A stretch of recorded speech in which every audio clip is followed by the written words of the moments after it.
বাসর ঘরে সে স্ত্রী স্বামীকে পায়, স্বামী স্ত্রীকে পায়। আমরা উপরি হিসেবে একটা সন্তানকে পেয়েছি। অবশ্য সন্তানটি লাবারিশ। দুদিন পরে আমাদের ঘরে যখন একটা সন্তান আসবে, তখন এই ছেলেটিও পর হয়ে যাবে। অনাদরে অবহেলায় একদিন হতে এই ছেলেটি রাস্তায় বেরিয়ে পড়বে। ঠোকর খেতে খেতে চোখের পানিতে একাকার হয়ে যাবে। ছোটবেলায় আমি আমার বাবা মাকে হারিয়েছি। আমি জানি এই তিন সন্তানদের কত দুঃখ, কত যন্ত্রণা হয়। দূর চাই, বাসর ঘরের এই সুন্দর আনন্দটাকে একটা এতিম বাচ্চার গল্প বলে নষ্ট করে দিচ্ছি। জবা, আমি জানি কথাগুলো তোর পছন্দ নয়, কিন্তু কি করব বল। বাড়িতে একটা কুকুর পুষলে তো ধীরে ধীরে তার প্রতি মায়া হয়ে যায়। আরে তো মানুষের বাচ্চা। জানিস, আমার মনে হয় ছেলেটি যেন আমার অনেক আপনজন। এই দেখো, আবার ধান মানতে শিবের গীত শুরু করে দিলাম। বাচ্চাটাকে ফুলের কাছে দিয়ে আসি। থাকুন এখানে।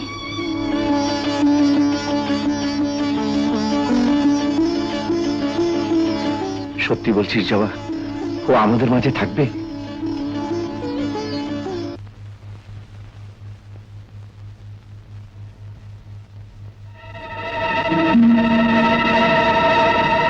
কি বলছিস ফুলি?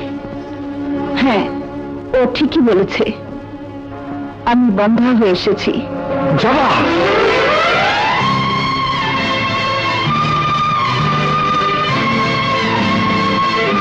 জবা, তুই কি জানিস, চেষ্টা করলেও তুই কোনদিনের মা হতে পারবি না। নারী জীবনের সবচেয়ে আকাঙ্ক্ষিত স্বপ্নকে তুই ধূলিসাৎ করে দিলি। স্বামীর জন্য স্ত্রীরা তো অনেক কিছুই করে। আমি না হয় একটা স্বপ্নকে ধূলিসাৎ করে দিলাম। আমার তো সন্তান আছে। সন্তান? হ্যাঁ, সন্তান। শুধু পেটে ধরলে কি মা হয়? আমার প্রতি মুহূর্তে বিশ্বাস আর ভালোবাসা দিয়ে ওকে দিনে দিনে বড় করে তুলব। ওর চোখ দিয়েই আমি আমার স্বপ্ন রচনা করব। তুই খুশি হসনি? বল, আমার মাথায় হাত দিয়ে বল, তুই খুশি হসনি? আমি জানি জবা, আমাকে খুশি করার জন্য তুই এত বড় ত্যাগ স্বীকার করে নিয়েছিস। কিন্তু জবা, আমাকে তুই এত ছোট ভাবলি কেন? যার পায়ের নিচে আমার বেহেশত, তাকে তো আমি ছোট ভাবতে পারি না। এই সন্তানকে নিয়ে তোর আর আমার মাঝে যে বন্ধন সৃষ্টি হয়েছে, তুই কি পারবি সেই বন্ধন ছিঁড়ে যেতে? না জবা, না না, আমার শরীরে এখনো মানুষের রক্ত বইছে। আমি অমানুষ হতে পারবো না রে, আমি অমানুষ হতে পারবো না। আমি এখানে কেন? নদীতে আপনাদের কুড়িয়ে পাইছি। আজ 3 দিন যাবৎ জ্ঞান হারা ছিলেন।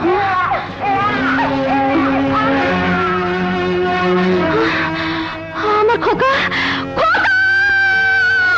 তোমার বাচ্চা কবে, কখন রেখে গিয়েছিলে? 3 দিন আগে ভোর রাতে। তাহলে তো ওই লোকটা ঠিকই বলেছিল, বাচ্চাটা তার নয়। আমরা আরো জোর করে বাচ্চা তাকে দিয়ে দিলাম। কোন লোক বাবা? কি নাম? কোথায় থাকে?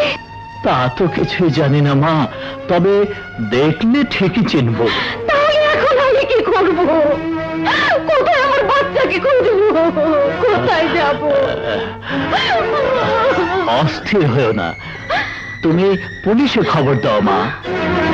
তাহলে কদমতলির মাজার থেকে আপনার বাচ্চা হারিয়ে গেছে? জি, 3 দিন আগে ভোরবেলায় মাঝের বাচ্চা রেখে গিয়েছিলাম, ফিরে এসে দেখি নেই। তাহলে ওই বাচ্চা আপনার? হ্যাঁ। তুমি জানো ওই বাচ্চা কোথায়? কি করে জানবো স্যার? বাচ্চা তার মনে করে আমরা তো তাকেই গছিয়ে দিলাম। কোনো ঠিকানা রাখেনি স্যার। তবে দেখলে ওই লোকটাকে ঠিকই চিনবো স্যার। ঠিক আছে, আপনি কোনো চিন্তা করবেন না, আমরা যথাসম্ভব চেষ্টা করব। আপনার ঠিকানাটা বলুন। আমার কোনো ঠিকানা নেই। আমি রোজ এসে খবর নিয়ে যাব। বাচ্চার বাবার নাম কি? বান্টি, তুমি আমার একমাত্র ছেলে। তোমার মা মারা যাওয়ার পর থেকে জাস্টিস হিসাবে দায়িত্ব পালনের পাশাপাশি পিতা হিসাবেও তোমার প্রতি আমি আমার কর্তব্য পালন করেছি। কোনো কিছুর অভাব তোমাকে আমি বুঝতে দেইনি, কিন্তু বর্তমানে তোমার কার্যকলাপে আমি অসন্তুষ্ট। তাই আমার স্থাবর অস্থাবর সব সম্পত্তি আমি এতিমখানা নামে উইল করে যাচ্ছি। যদি তোমার সন্তান থাকতো তাহলে হয়তো এই কাজটা আমি করতাম না, কিন্তু আমি তোমাকে বিশ্বাস করি না, তাই বাধ্য হয়ে। ড্যাডি, আমি তো বিয়েই করিনি, সন্তানের প্রশ্ন ওঠে কিভাবে? তুমি বিয়ে করেছো কিনা জানি না, তবে তুমি এক সন্তানের পিতা এ আমি জানি। চমকে ওঠার কোনো কারণ নেই। সেই সন্তানটিকে হত্যা করার জন্য তুমি বাইরের গেটের কাছে এসে দাঁড়িয়েছিলে। সেই সন্তানের মাকেও আমি দেখেছি, আমারই গেটে মাথা ঠোকে ঠোকে সে তার সন্তানকে নিয়ে এ বাড়ি থেকে চলে গেছে। ড্যাডি, আমি জানি দুষ্ট লোকের ছলনার অভাব হয় না। তুমি এই বয়সের অন্য কোনো সন্তান এনে আমাকে ভোলাবার চেষ্টা করবে, কিন্তু একটা কথা মনে রেখো, তুমি থাকো ডালে ডালে, আমি থাকি পাতায় পাতায়।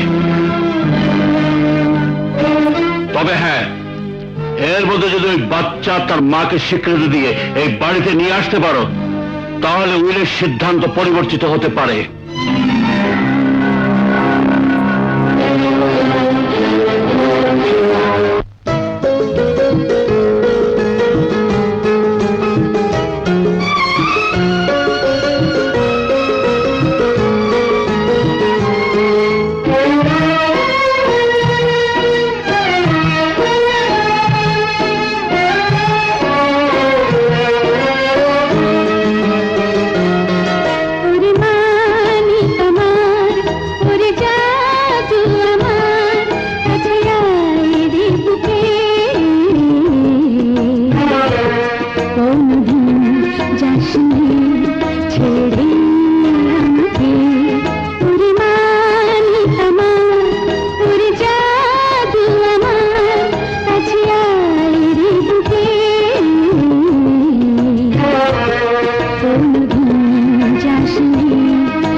আসে যদি জীবনে আসুক না ঝড়, আড়াল করে রাখবে তোর বুকের পাঁজর। চিরদিনই থাকবি রে তুই মোদের চোখে চোখে। ওরে মানিক আমার, ওরে জাদু আমার, কাছে আয় রে বুকে। কোনদিন যাসনি ছেড়ে আমাকে।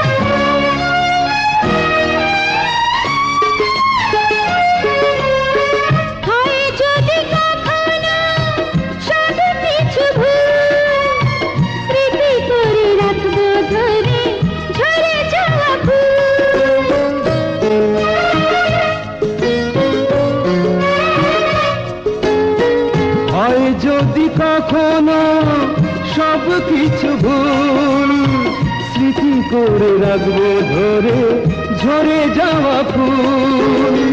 স্বপ্ন হয়ে থাকবি রে তুই মোদের সুখে দুঃখে। ওরে মানিক আমার, ওরে জাদু আমার, কাছে আয় রে বুকে। কোনদিন যাসনি ছেড়ে আমাকে। ওরে মানিক আমার, ওরে জাদু আমার।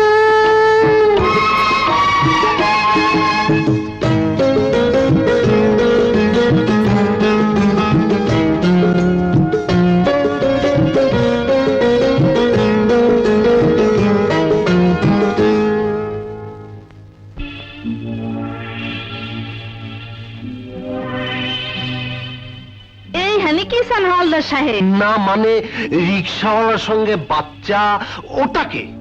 শান্তু, সাজু ভাইয়ের জবার পোলা। কিন্তু ওই লোকটা তো 5 বছর আগে মাজার থেকে একটা বাচ্চা নিয়ে এসেছিল। আরে ওই পোলাই তো এই পোলা। হ্যাঁ,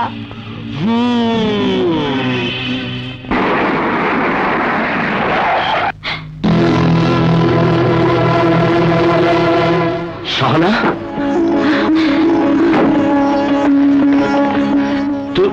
তুমি তুমি তুমি বেঁচে আছো? আমার সন্তান, মানে আমাদের সন্তান কোথায়? আমি হারিয়ে ফেলেছি। সরি, আপনার হারিয়ে যাওয়া বাচ্চার কোনো খোঁজ আমরা এখনো পাইনি। তবে আরে মেম সাহেব, আপনাকে তো খুঁজছিলাম, আপনার বাচ্চার খবর পেয়েছি। কোথায় কোথায় আছে সে? এটা দেখা দেখি কিচ্ছু নেই, শান্ত আমাদের ছেলে। ভাই, বুঝতে চেষ্টা করো। আমার স্ত্রী মাথা খারাপ অবস্থায় ওকে মাজারে রেখে যায়, মাজারের হুজুর এ বাচ্চা তোমার কাছে দিয়ে দেয়। কেউ দেয়নি, এই বাচ্চা আমাদের। বস্তিতেও খোঁজ নিয়ে জেনেছি তুমি এখনো কোনো সন্তানের পিতা হওনি। তাহলে এই বাচ্চা আকাশ থেকে পড়লো নাকি? ভাই, আপনার কসম লাগে, আমার বাচ্চা আমাকে দিয়ে দিন। আজ যদি আমি কসম দিয়ে আপনার কোলে বাচ্চা চাইতাম, আপনি দিতেন? তুমি যত টাকা চাও আমি দেব। টাকা দিয়ে আপনারা মানুষ কেনা বেচা করতে পারেন, আমরা পারি না। আমরা গরিব হলেও আমাদের বুকে লেখা আছে নট ফর সেল। ঠিক আছে, আমরা তাহলে কোর্টের আশ্রয় নেব।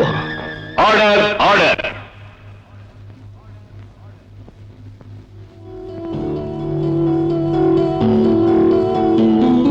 ভালো করে চেয়ে দেখুন তো, ওনার হাতেই কি বাচ্চাটা তুলে দিয়েছিলেন? জি হ্যাঁ। আচ্ছা হাবিলদার সাহেব, মাজার থেকে আপনার সামনে সেই তো বাচ্চাটা নিয়ে এসেছিল। শালা বহুত হারামি, অনেক জায়গায় বাচ্চাটাকে ফেলে যেতে চেষ্টা করেছিল। আহ, গালমন্দ না করে সহজ ভাষায় বলুন। জি, সেই নিয়ে এসেছিল। আমার তৃতীয় সাক্ষী পরিবার পরিকল্পনা অফিসের ডাক্তার মিসেস শাহাবুদ্দিন। আচ্ছা ডাক্তার, আপনার ওখানেই তো ওই মহিলার বন্ধাত্মকরণ করানো হয়। জি, অনেক বারণ করার পরেও উনি বন্ধাত্মকরণ করেছিলেন। বারণ করেছিলেন কেন? কোন সন্তানের মা না হয়ে এই কাজটি করা বিধিসম্মত নয়, তাই বারণ করেছিলাম। কিন্তু উনি জানালেন একটি পরিচয়হীন সন্তান ওনার স্বামী কুড়িয়ে পেয়েছেন। চিরকাল এই সন্তানের যাতে কোনো কষ্ট না হয় সেজন্য আর কোনো সন্তান নিতে তারা আগ্রহী নয়। আমার ডাক্তারি জীবনে এত বড় ত্যাগের কাহিনী আর শুনিনি।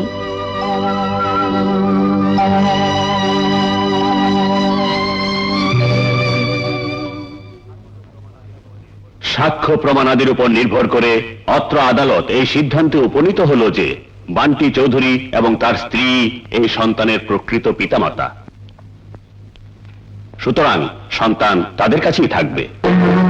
তবে মানবিক দৃষ্টিকোণ থেকে কথা বলা যেতে পারে, সাজ্জাদ হোসেন ওরফে সাজু মিয়া ও তার স্ত্রী বেগম জবা কুসুম মাঝে মধ্যে এই সন্তানকে দেখতে যেতে পারেন।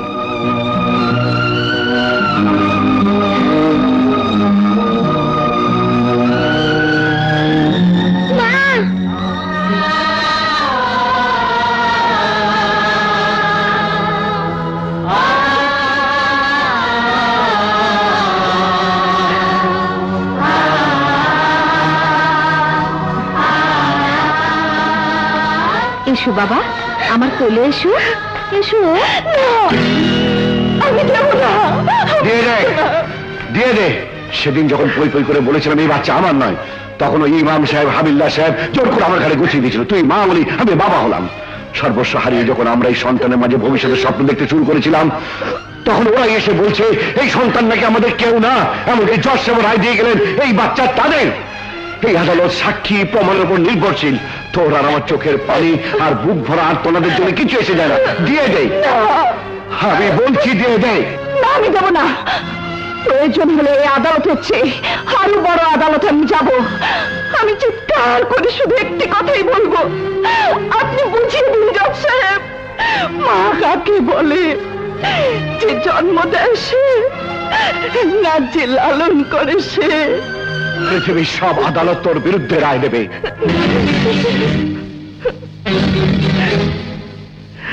হ্যাঁ, দিয়ে দে জবা,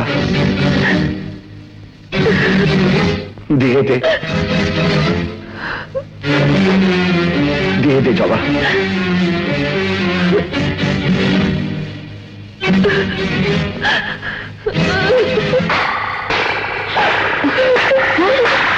জবা, কি করছিস? ওকে মারছিস কেন?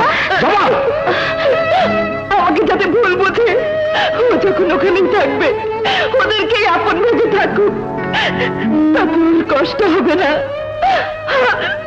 আর আমরাও পাশেই থাকবো।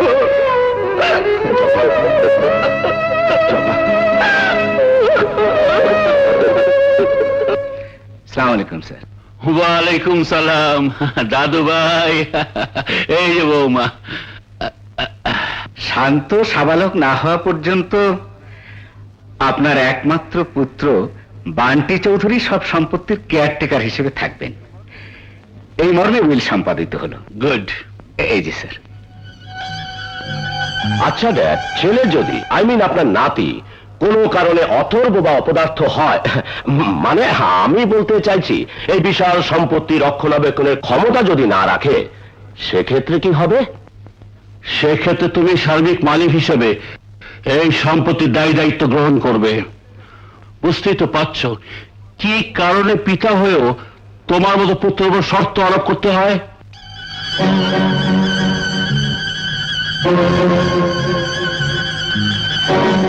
তোমার বাবার উইল অনুযায়ী বাচ্চার 21 বছর পর্যন্ত তুমি সেই সম্পত্তি থেকে বঞ্চিত হয়ে গেলে।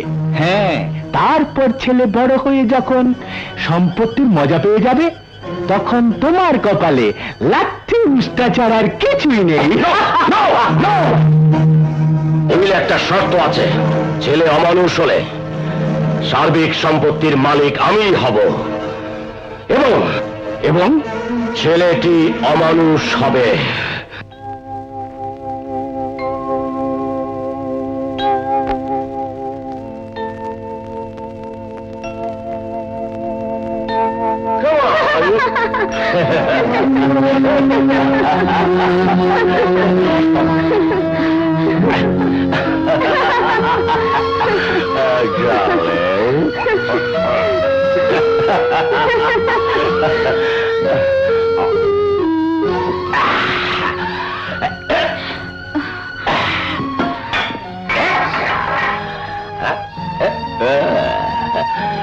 পড়াশোনা শেখাচ্ছিলে, ছেলেকে মানুষ বানাবে।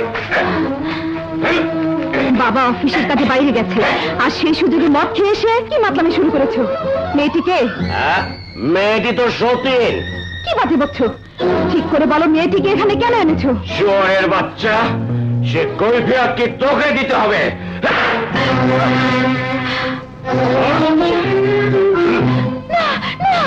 মানুষ হবে, তোকে মানুষ বানাচ্ছি। জবা, শান্তকে তুই এখানে কোথায় পাবি? ওর বড়লোক বাবার ঘরে গিয়ে হয়তো খুব সুখে আছে, আমাদের এই ভাঙা ঘরে ডেকে এনে ওর দুঃখ বাড়ি লাভ কি? পাগলি, চোখের পানি ছাড়া ওকে তুই আর কি বা দিতে পারিস? কাঁদো কেন? বাবা মার কাছে তো ভালোই আছে। চোখের পানি হাত দিয়ে মুছলে কি ভেতরে কাটা দাগটা তুই মুছতে পারবি? ওকে যত তাড়াতাড়ি ভুলতে পারবি ততই ভালো। তুই কি ভুলতে পেরেছিস? হ্যাঁ। তাহলে তোর চোখে পানি কেন? এটা তো আসার কথা ছিল না। কেমন করে জানি এসে চাই।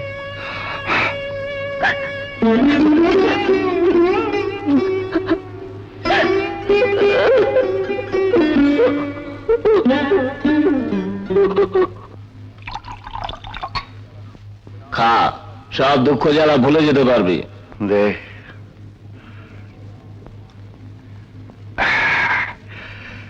শালা, ধরলাম আমরা সত্যিকারের মা বাবা নই, তাই বলে শান্তকে তোরা নিয়ে যাবি? আরে তোরা তো ইচ্ছে করলে আবার মা বাবা হতে পারিস, কিন্তু আমরা তো পারি না। জানিস, আমার বউটা না খুব কাঁদে। তুইও তো কাঁদিস। তুই আবার আমার চোখে পানি দেখলি কোথায়? ওটা তো আমি সবার কাছে গোপন করে রাখতে চাই। হ্যাঁ, কি বলছিলাম? হ্যাঁ, ওই ছেলেটা যদি ওদের এতই প্রিয় হবে তাহলে ওকে মাজারে ফেলে গেল কেন? এতদিন কোথায় ছিল ওর মা বাবা? শালা, মামলা করে ছেলে নিয়েছিস, 7 নম্বর মামলা আমিও তোদের বিরুদ্ধে টুকে দেবো। শালা, ওর বউ কাঁদবে আর আমি চেয়ে চেয়ে শুধু দেখবো। এক কাজ কর, ওই সাহেবকে বুঝিয়ে সুঝিয়ে বাচ্চাটাকে এনে তোর বউকে দেখে এনে, মাঝে মধ্যে দেখা সাক্ষাৎ হলে তোর বউ আর কাঁদবে না।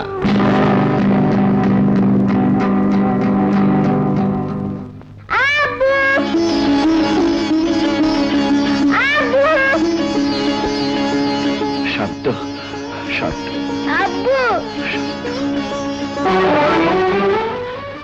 এই ছেলেকে কোলে নেওয়ার অধিকার তোর নেই। ছোট সাহেব, আমার স্ত্রী দিনরাত ওর জন্য কাঁদে, শুধু একবার ওকে দেখা করিয়ে নিয়ে আসবো। কে কাঁদলো আর না কাঁদলো তাতে আমার কি? ছোট লোক, বেরো। দারোয়ান, দারোয়ান, জি হুজুর। ওকে ঘাড় ধাক্কা দিয়ে বের করে দে। বেরো। এসো। যা। ওই ছেলেটি এতদিন আমার কাছেই ছিল। এই অমানুষের কাছে দিলে কেন? জানো এই ছেলেটির উপর দিন রাত কত অত্যাচার চলে? নিজের সন্তানের উপর অত্যাচার করে কেন? সন্তান না ছাই, সম্পত্তির কারণে ওকে এখানে এনেছে। মানে? এই ছেলেটির কারণেই তো আজ সব সম্পত্তির মালিক হয়েছে। জজ সাহেব উইল করে দিয়েছেন। তাহলে সম্পত্তির মালিক হওয়ার জন্য ছেলেটিকে এখানে এনেছে, সত্যিকারের বাবা হওয়ার জন্য নয়। আমাকে কিছু টাকা ধার দে, খুব দরকার। কি ব্যাপার, মাল খাবি নাকি? না, আমি আমার বউ চোখের পানি আর ঝরতে দেবো না, কিছুতেই না। দে।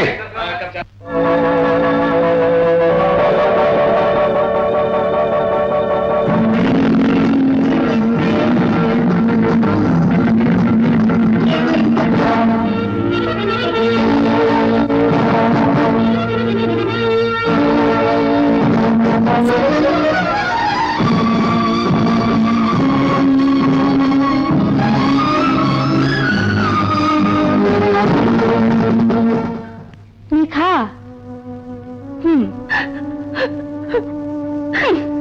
কয়দিনে না খেয়ে থাকবি? দেখবি হতভাগী, নিজেরই একটা কঠিন বেড়া মনে যাইব।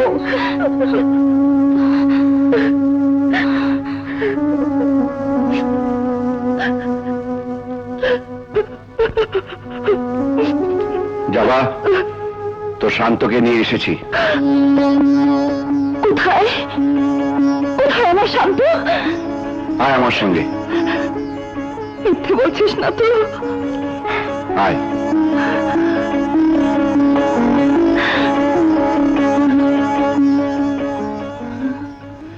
এত বড় বাড়ি ভাড়া নিয়েছি। ইয়ে, তোর ছেলে তো এখন বস্তিতে থাকে না, বড় লোকের ছেলে, বড় বাড়িতে না হলে থাকবে কেন? তুই টাকা পেলি কোথায়? ইয়ে, আমি তোর সব কথা বান্টি সাহেবকে বলেছি, তাতেই উনি রাজি হয়ে গেলেন ছেলেকে আমাদের কাছে দিতে। তবে একটা শর্ত হলো, ভালো বাড়িতে তাকে তুলতে হবে। উনি নিজেই টাকা দিয়েছেন, বলেছেন যতদিন খুশি শান্তকে আমাদের কাছে রাখতে পারবো। আমরা মিছি মিছি ওনাকে ভুল বুঝেছিলাম, আসলে ওরা ভালো লোক। কই আমার শান্ত, কই? হ্যাঁ, আনছি।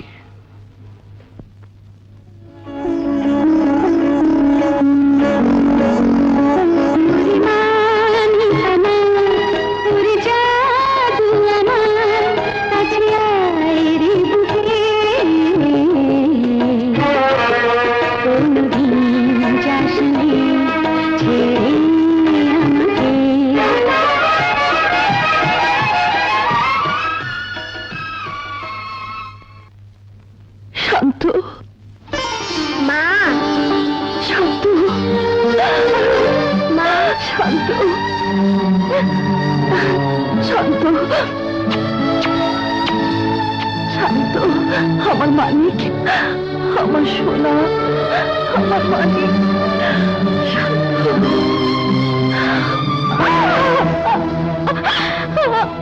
বল শান্ত কোথায়? বল শান্ত কোথায়?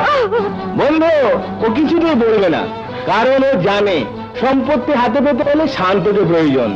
তোমাকে বঞ্চিত করার জন্য ও নিশ্চয়ই শান্তকে কোথাও লুকিয়ে রেখেছে। ও তাই?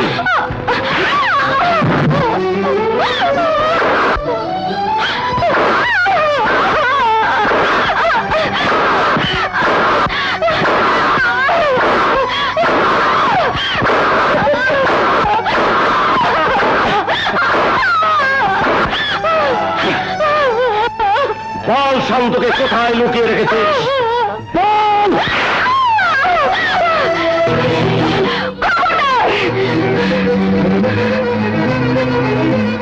খবরদার, কেউ আগে বাড়ির চেষ্টা করলে গুলি করে মাথার খুলি উড়িয়ে দেব। খবরদার, কেউ আগে বাড়বে না। যা মা যা, এই নরক থেকে তুই দূরে চলে যা। দারুণ! কার কখনো কাকের মাংস খায় না ছোট হুজুর। যা মা যা, আমিও তো আটকাচ্ছি। তুই যা, তুই যা।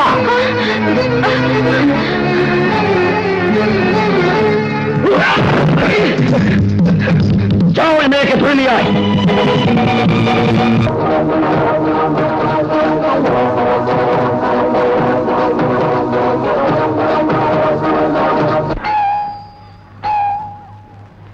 আরে বাবা, আসছি। সবকিছুতেই অস্থিরতা। আমাকে বাঁচান, আমাকে।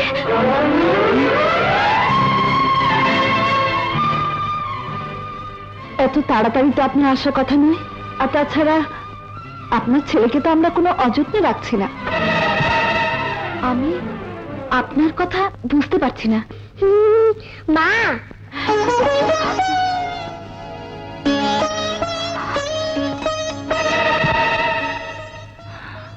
মানি, শান্তকে আপনি পেটে ধরেছেন, ওর উপর আপনার সম্পূর্ণ অধিকার আছে। কিন্তু শান্ত যখন মা বলে ডাকে, আমি সমস্ত ক্ষুধা তৃষ্ণা ভুলে যাই। আমি কথা দিচ্ছি, কিছুদিন পর আমি নিজেই ওকে আপনার কাছে দিয়ে আসবো। এখানে এলো কি করে? কেন? আপনারই তো ওকে দিয়েছেন। মিথ্যে কথা, ওকে তো চুরি করা হয়েছে।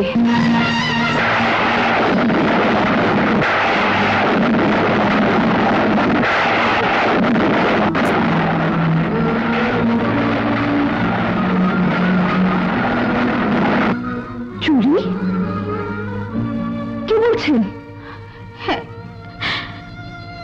ওর কারণেই আমাকে বাড়ি থেকে বেরিয়ে আসতে হয়েছে। এত বড় অপরাধ আপনারা কেন করতে গেলেন? কেন কেন?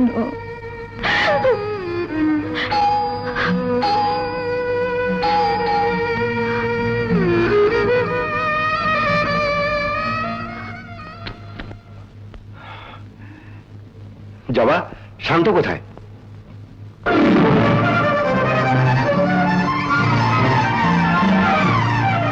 আব্বা। হ্যাঁ বাবা, এসো, তুমি এদিকে এসো। এসো, এই দেখো তোমার জন্য কত কি এনেছি। এই দেখো। শান্তকে তুই চুরি করে এনেছিস? চুপ করে থাকিস না, আমার প্রশ্নের উত্তর দে। শান্তকে তুই চুরি করে এনেছিস? হ্যাঁ হ্যাঁ, এনেছি, চুরি করে এনেছি। শান্তকে আমি চুরি করে এনেছি। শান্ত একটি লটারির টিকিট। যার হাতে এই টিকিট থাকবে সেই কোটিপতি হবে। ওরা শান্তকে ভালোবাসে না, ভালোবাসে ওর নামে উইল করা সম্পত্তিকে। আমরা শুধু ত্যাগই স্বীকার করে যাব, আর সেই ত্যাগের উপর দাঁড়িয়ে ওদের সৌভাগ্যের প্রাসাদ গড়ে তুলবে। আমরা জীবন নিয়ে করবো অভিযোগ, আর ওরা পাবে আত্মতৃপ্তি। আমরা চোখের পানি জড়িয়ে যাব, আর ওদের জলসাগর গুলজার হবে আনন্দ, গানে, নৃত্যে। আমি তা হতে দেবো না, কিছুতেই না। তোর কথার যে মাত্র তোকে আমি আত্মাহুতি দিয়েছিলাম, শান্তকে চুরি করে এনে আমার সেই ছাই চাপা আগুনকে আবার কেন দাও দাও করে জ্বালিয়ে দিলি? আমি আর স্বপ্ন দেখতে চাই না। ওকে তুই ফিরিয়ে দিয়া, ফিরিয়ে দিয়া। না বোন না, যে পরিচয় স্বীকৃতি আদায় করার জন্য শান্তকে তোমাদের বুক থেকে ছিনিয়ে নিয়ে গিয়েছিলাম, আমি জানতাম না সে মানুষ নয়, মানুষ রূপে এক শয়তান। আমার একটি ভুলের জন্য তিনটে জীবন আমি নষ্ট হতে দেব না। গর্ভধারিণী মায়ের অধিকার নিয়ে আজ আমি তোমাদের কাছে ভিক্ষে চাইছি। আমার খোকাকে তোমরা তোমাদের শান্ত মনে করে মানুষ করবে, বাবার স্নেহ মায়ের মমতা দিয়ে ভুলিয়ে দেবে তার সত্যিকার পরিচয়। বলো দেবী। দেবার জন্যই তো এতদূর কষ্ট করে এসেছি। তাহলে সত্যি সত্যি তুই সম্পত্তির মালিক হওয়ার স্বপ্ন দেখছিস? খবরদার, ছেলেদের হাত দেবে না। আমি তো ছেলে চাই না, সৌভাগ্য চাই। ছেড়ে দাও, ছেড়ে দাও ওকে।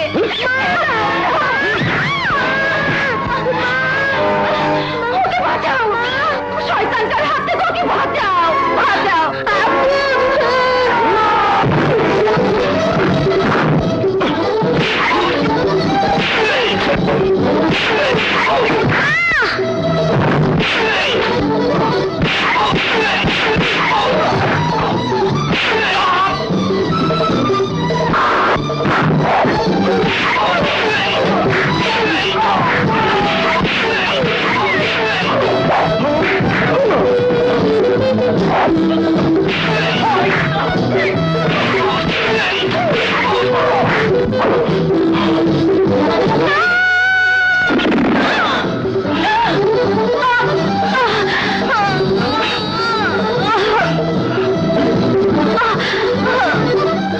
শান্তকে তোমরা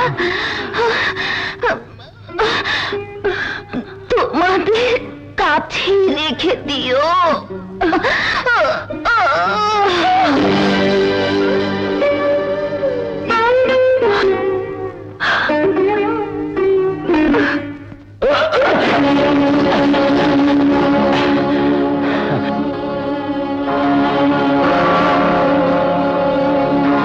বাংলাদেশ প্যানেল কোড 302 ধারা মোতাবেক আসামি বান্টি চৌধুরীকে স্ত্রী হত্যার দায়ে সম্পূর্ণ দোষী সাব্যস্ত করিয়া এই আদালত তাকে 14 বছর সশ্রম কারাদণ্ড প্রদান করিল।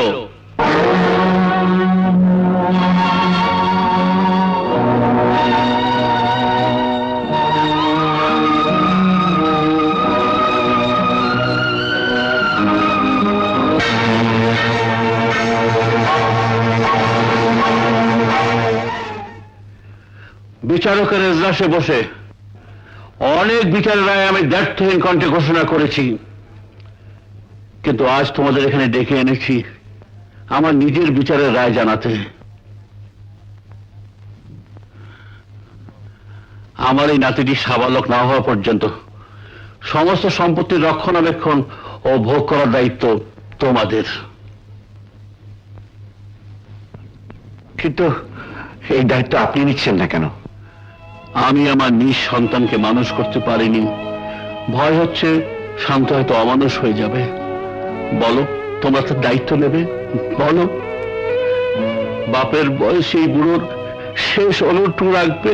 বলো, কথা দাও। কিন্তু আপনার ছেলে